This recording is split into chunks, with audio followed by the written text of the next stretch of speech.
आज की हमारी कहानी का शीर्षक है ईश्वर पर भरोसा।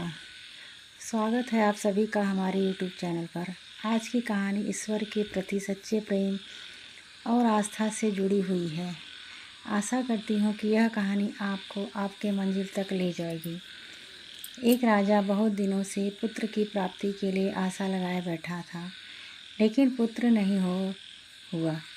उसके सलाहकारों ने तांत्रिकों से सहयोग लेने को कहा। सुझाव मिला कि किसी बच्चे की बलि दी जाए तो पुत्र प्राप्ति हो जाएगी। राजा ने राज्य में ढिंढोरा पिटवाया कि जो अपना बच्चा देगा उसे बहुत सारा धन दिया जाएगा। एक परिवार में कई बच्चे थे, गरीबी भी थी। एक ऐसा बच्चा भी था जो ईश्वर पर आस्था रखता था तथा संतों के सत्संग में अधिक समय देता था। परिवार को लगा कि इसे राजा को दे दिया जाए, क्योंकि ये कुछ काम भी नहीं करता है, हमारे किसी काम का भी नहीं है।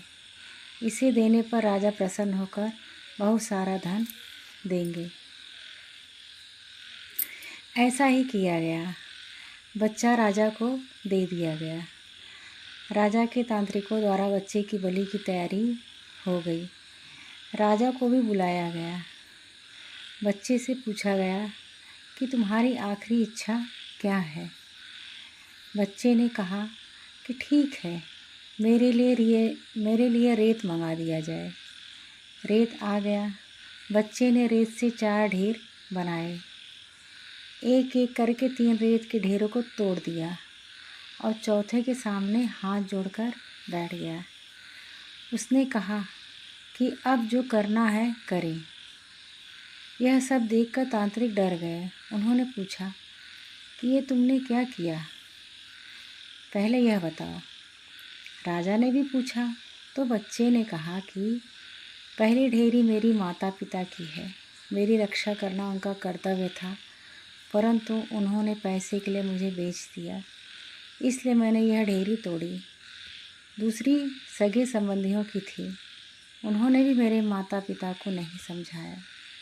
तीसरी आपकी है राजा, क्योंकि राज्य की प्रजा की रक्षा करना राजा का ही धर्म होता है, परंतु राजा ही मेरी बलि देना चाह रहा है, तो यह ढेरी भी मैंने तोड़ दी।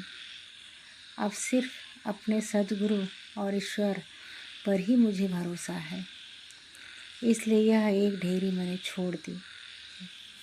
राजा ने सोचा कि पता नहीं बच्चे की बलि देने के पश्चात भी पुत्र प्राप्ति हो या न हो, तो क्यों न इस बच्चे को ही अपना पुत्र बना ले।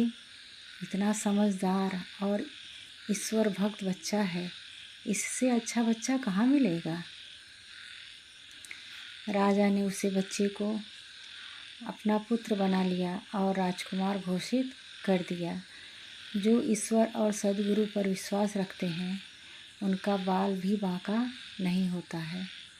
हर मुश्किल में एक का ही जो आसरा लेते हैं, उनका कहीं से किसी प्रकार का कोई अहित नहीं होता है। दोस्तों, इस वीडियो को ज़्यादा से ज़्यादा शेयर करें। ईश्वर की कृपा आप सभी पर हमेशा बनी रहे। जय श्री कृष्ण, जय श्री कृष्ण, जय श्री कृष्ण।